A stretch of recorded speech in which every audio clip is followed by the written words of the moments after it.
The Walking Dead, it presents a gripping narrative about survival, morality, and the complexities of human nature in a post-apocalyptic world.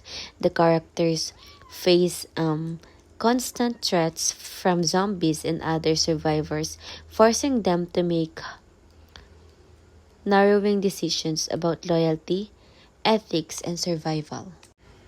What stands out to me is how the show explores the fragility and civilization and the ethical demands that arise when societal norms collapse. The series also delves into themes of community and sacrifice.